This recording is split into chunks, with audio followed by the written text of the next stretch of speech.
Welcome to Raving Ryan. I'm your host, Ryan Anastasio. Today I have a very special guest, the First Selectman of Trumbull and candidate for governor in 2018, Tim Herbst. Mr. First Selectman, how are you? Ryan, great to be here. Thanks for having me. Thanks for coming on.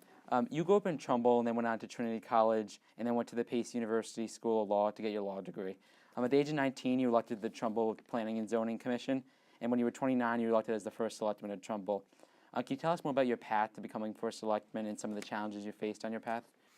Well, as you had mentioned, I served on the Planning and Zoning Commission for 10 years. I was elected when I was 19 years old to my first term. I actually replaced on the Planning and Zoning Commission a gentleman by the name of Ken Hallaby, who was one of my predecessors in the office of First Selectman. I served there. I was elected my sophomore year at Trinity when I was 19 years old. I served there for 10 years, so I graduated from college. I then worked for 2 years, then went to law school, graduated from law school, passed the bar exam, began practicing law. I was chairman the last 4 years of my term, and then my term on planning and zoning was coming up in 2009, and I had planned not to run again for planning and zoning. I was in private practice. I was doing well. I was starting to build a practice, and then the leaders of my party came to me, and they said, we would like you to challenge Ray Baldwin for First Selectman, who at the time was a very popular four-term incumbent. They said to me, you're probably not going to win because it's very tough to beat an incumbent, but it's going to be a great experience. It'll be great for your law practice, and you'll be able to take your foundation on planning and zoning and apply it, and we need a competitive race for First Selectman to help our under-ticket candidates. So after a lot of soul searching and a lot of thinking, I said, you know what, I'm going to give it a shot. I'm going to take that risk. So I gave up my seat on planning and zoning, and I ran for First Selectman. It was a very hotly contested campaign. I knew that I was the underdog, and I knew that I did not want to lose, but I knew it was going to be tough. But I also didn't want to embarrass myself. So in that campaign, I knocked on 8,000 doors in Trumbull. I started in March. I went out every single day with the exception of one day between March and the election. And on election night, it was one of the biggest upsets in the state that year. We won by 12 points. We took supermajorities on all the boards and commissions, 14 out of 21 council seats. And then I remember turning to my father jokingly, and I said to him, Dad, what am I going to do now? I wasn't supposed to win. But the rest is history, and it's been an amazing 8 years, and I'm really proud of where we've taken the town during that time. In June, you announced your candidacy for governor of Connecticut. Can you tell us why you want to be the next governor of Connecticut? I wanted to announce early because I felt it was important to begin the process of articulating for the people of the state of Connecticut where I believe we need to take the state. We all know we're in a bad way. We know that the state of Connecticut's in a bad way, but people want to know where the next governor is going to take the state of Connecticut. What's their plan?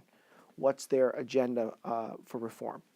So I thought it was important to start early in articulating a message of how we're going to improve our confidence, our morale, our overall image and expectancy as a state. So during the course of this campaign, I've been telling people that while the R next to my name might stand for Republican, it also stands for reform. And if ever there was a time to elect proven reformers and Hartford outsiders to go clean up the mess under the Gold Dome, I believe it's now. And I think that's what distinguishes me from a lot of other candidates in this race. I'm a Hartford outsider, but I'm also a proven reformer. If you look at some of the things that we've done here in Trumbull, we've really acted upon the things that we campaigned upon 8 years ago and implemented them. I think that's the kind of governor the state needs. We need not only situational leaders, but results-oriented leaders that are about the bottom line and getting things done. And that's why I decided to run for governor. And some other candidates for governor have said that you don't have enough experience and that the state needs somebody with more business and legislative experience. Can you tell me why you think these people are wrong? Which people have said that? I know Dave Walker has said that, and some other candidates run for governor. Well, I don't think that what we need now is a career Washington bureaucrat as our governor. We don't need somebody who has been part of a problem in Washington coming to Hartford. I think that if you look at the experience that I bring to the table, I think that it is a proven record of pension reform. We inherited a pension system that was on the verge of collapse. I inherited a pension fund that was funded at 27%, 8 years later, our pensions are funded on an annual basis, and our credit rating was upgraded. At a time when state and federal credit was downgraded, our credit rating was upgraded. We've delivered 8 balanced budgets. We've cut taxes twice in the face of the Great Recession and a state economy that lags behind the rest of the nation. Our grand list and our economy have grown each year I've been in office as first selectman, with our commercial grand list growing 64.3% in 8 years. I'm very proud of that. That's how we've been able to keep taxes stable and to cut taxes. Yeah, and can you tell us more about that, what you've done in Trumbull that you're going to carry over in Hartford? I'm going to lead by example. So when I was elected first selectman of Trumbull in 2009, as I mentioned, the pension fund was funded at only 27%. So I said, I'm going to refuse a pension from the town of Trumbull. I'm going to go into a defined contribution plan to lead by example, because I'm not going to ask employees or those that I lead to do something that I'm not prepared to do myself. So I refused a pension from the town of Trumbull. I cut my own salary. I reduced my own office budget 22% my first term.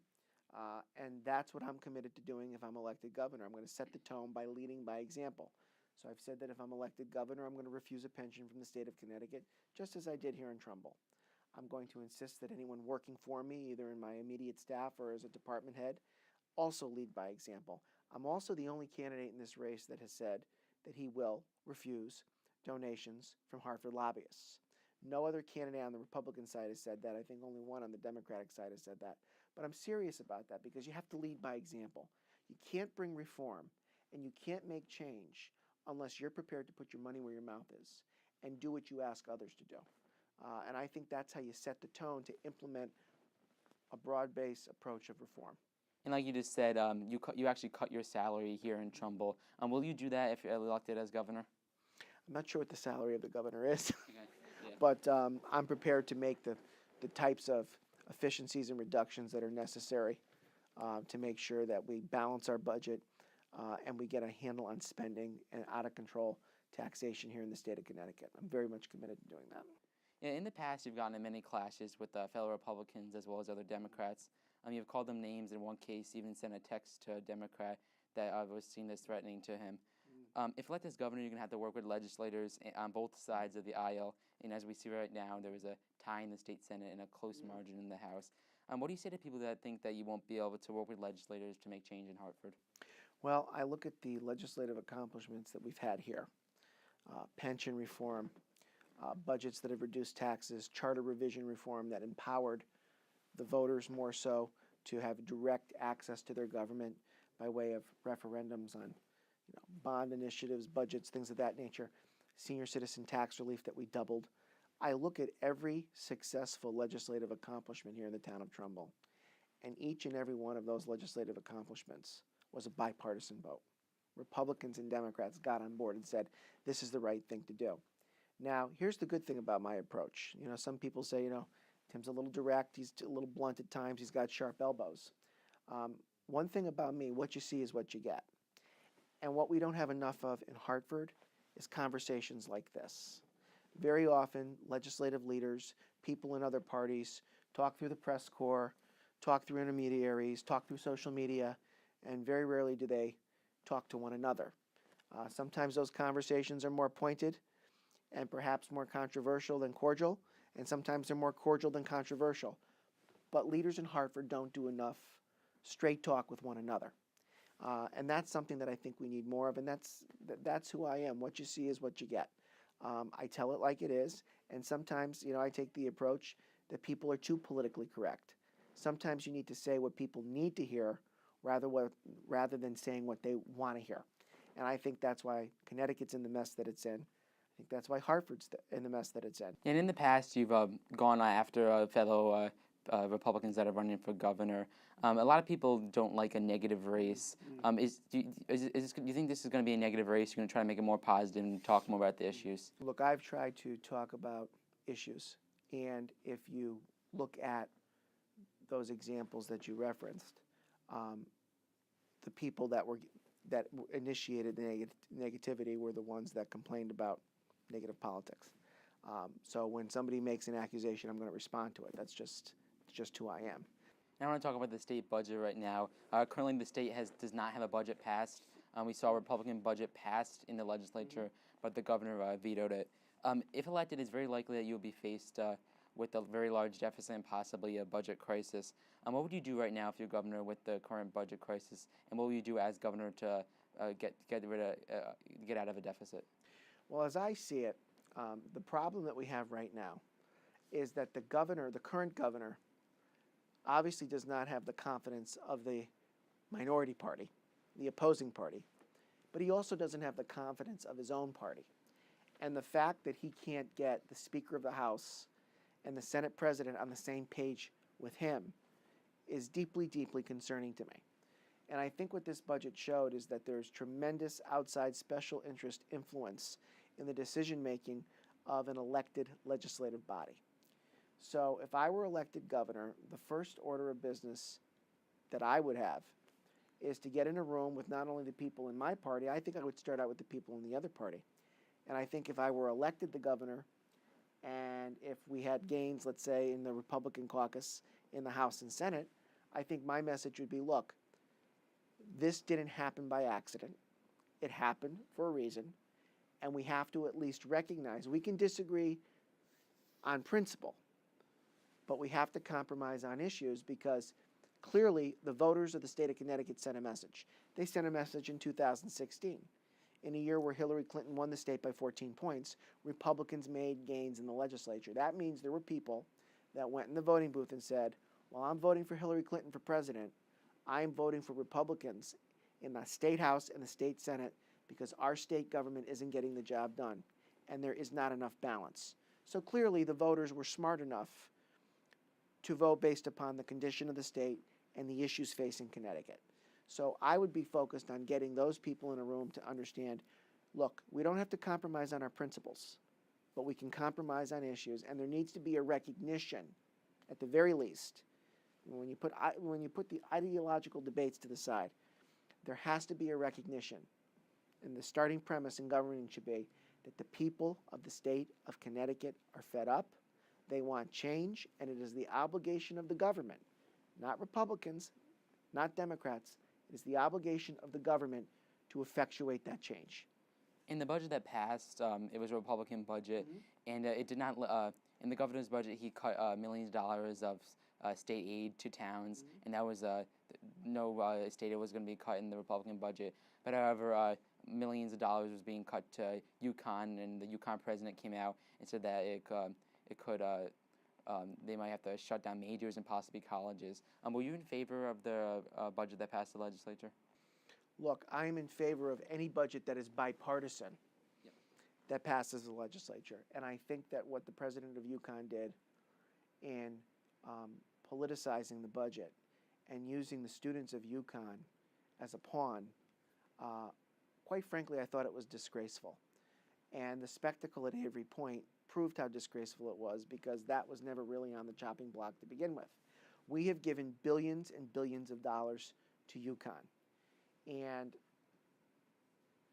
when the legislature reduces an additional $100 million from UConn, $100 million more in reductions than what the governor made, after they've received billions and billions of dollars year after year, we need some belt tightening here. There's no question about it. And by the way, when we've given them everything that they have wanted, tuition has continued to go up, up, up, and up when we've given them what they've wanted. So I think that there needs to be a little belt tightening at UConn. The fact that when you look at nonpartisan assessments that have said that in terms of administrative overhead costs, we rank third in the nation for a public university. I think President Herbst, by the way, we're not related. I think that President Herbst needs to look within and look to reduce administrative costs at UConn. Yeah, and one of your main campaign issues is tax reform. You plan to eliminate the state income tax for people making less than $75,000. Yes. And you plan to abolish the estate tax and eliminate the business entity tax. The state of Connecticut main revenue is the income tax, and we do not get a lot of money from tourism, and we have no tolls on our highways. What do you plan to do to make up for the revenue that will be lost by cutting taxes? Let's start with the estate tax. When people say to me, well, how are you going to make up the revenue if you eliminate the estate tax? My response to them is very simple.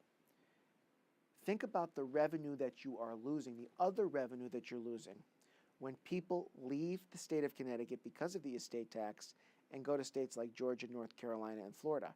You're losing income tax revenue. You're losing a whole host of other tax revenue when people leave the state. You're losing 55 people a day. And what's happening is a lot of the people that are leaving Connecticut live in southwestern Connecticut and tend to be wealthier than other people in the state of Connecticut. But when they're wealthier, they're paying more in taxes. So when your expenses and when your income tax receipts don't keep up with your expenditures and your unfunded liabilities continue to grow in pensions and in health care, when your income tax receipts and all your other tax receipts do not keep pace, you continue to have a sustained and structural budget deficit. Ryan, let's not forget that Dan Malloy is entering his 7th year as governor of the state of Connecticut. Excuse me, he's entering his 8th year as governor of the state of Connecticut. Every budget that he has been involved in, that he has signed, that a Democratic legislature has proposed and approved, has been out of balance, out of sync, and we've had a structural and sustained budget deficit for the last 7 going on 8 years that has relied on one-time revenue, gimmicks, smoke and mirrors, and faulty revenue assumptions. So I take the position that you have to eliminate the estate tax for no other reason that you are losing other tax revenue that you would not otherwise lose but for having this tax in place. Now, with the income tax, my plan is more targeted. My plan says you're not going to be able to eliminate it right out of the gate. You're not going to be able to go in day one and eliminate the income tax because you have a $27 billion budget, much of which the basis for funding that $27 billion comes from the income tax. So what my plan would be to do to say we're not going to increase the income tax in the first 2 years, and we're going to work towards eliminating the income tax for those people that make $75,000 or less. This is a plan similar to what Senator McKinney proposed in 2014 when he ran for governor. My philosophy is that $75,000 income threshold is going to directly impact working class people, urban poor, those that are really struggling in our state, young people, seniors, and by giving them an elimination of the income tax on those brackets, it's going to allow them to have more discretionary income to either save, invest, or put back into the economy. Social Security tax is another prime example. Seniors are struggling in this state. That Social Security tax, coupled with what they're paying in utility costs, which are the highest in the continental United States, are among some of the 2 biggest factors that cause seniors to feel the big squeeze and to either leave the state or financially not be able to leave the state. We have to stop the hemorrhaging. And I believe those types of targeted tax cuts and or eliminations will allow for that. But as I've said to you, I'm not one of these people that says cut taxes and ignore spending. We've got to get our spending under control. There's no reason why the largest employer in the state of Connecticut should be the state of Connecticut, and there's no reason why our state government should grow at levels that are not commensurate with a population that's shown decline over each of the last 3 years. And the state of Connecticut has some of the worst highways in the country. An idea was proposed in the legislature was to add tolls and put that in a lockbox to put it towards infrastructure and transportation. If elected, would you put tolls in to do that? Well, here's the problem. When the legislature talks about revenue enhancements to deal with our budget problems, we've heard this before. We were told 25 years ago that the income tax would be temporary and that we would never have deficits again in the state of Connecticut. And here we are 25 years later. Our deficits are still there. They're sustained. They're structural. So my problem with adding an additional revenue source is that the legislature cannot help to tame their appetite to raid revenues for unintended purposes. Many businesses have been leaving the state. We saw GE leave a year ago, and Lexion leave, and now Aetna is leaving. A lot of times it's not because of the taxes. You said you're going to limit the business entity tax to try to get businesses to come in. But a lot of times businesses are going to places with even more taxes. We saw GE go to Boston. What are you going to do to make Connecticut more appealing to try to get businesses to come in? It's not only taxes. It's the regulatory environment. Government should not exist to be a barrier to business growth and expansion. And we have many state agencies that create those barriers to growth and expansion. The job of government isn't to punish or stifle job creators or those that want to invest in a state, grow their business. The job of government is to be facilitators, to streamline process, to make it easier and more efficient and more effective, to create a business, to grow a business, to create jobs. That's what our government in Connecticut does not do enough of. In point of fact, we have done our level best at the expense of businesses to provide those roadblocks which have stifled job creation. So it's not only the taxation that I talked about, it is the regulatory environment that must be addressed. And we also have to address our infrastructure, because businesses aren't going to want to come here and grow their businesses here and create jobs and bring people here to fill those jobs if those employees are going to be spending 3 or 4 hours going to and from work every day. Those are the things that we have to tackle. I'm gonna finish up with some personal questions. Do you have any hobbies? I do. I am an avid CrossFitter. I'm actually going to go right after this interview. It's a good reliever from this interview. Avid CrossFitter. I love to golf, although my golf game has suffered dramatically during the course of this gubernatorial campaign. I do enjoy reading very much. I find reading very relaxing.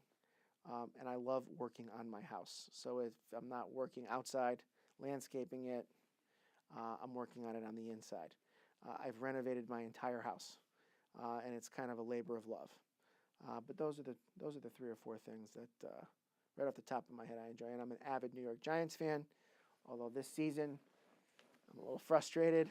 But I'm a huge Giants fan, huge Yankees fan, and a huge Dave Matthews fan. Dave Matthews Band fan. And I asked this question to everybody. Connecticut's really known for its pizza restaurants. Do you have a favorite in the state? Pepe's. All right, Mr. First Selectman, thank you. No offense to the other pizza places. There are many good ones, but Pepe's is my favorite. Thank you for coming on. It was great having you here. If you're watching this on YouTube, go to ravingryan.com. Follow me on Facebook and Twitter, and follow the First Selectman on Twitter and Facebook, and go to his website. Tim4Connecticut.com. Thank you for watching. Reporting for Raving Ryan, I'm Ron Anastasio.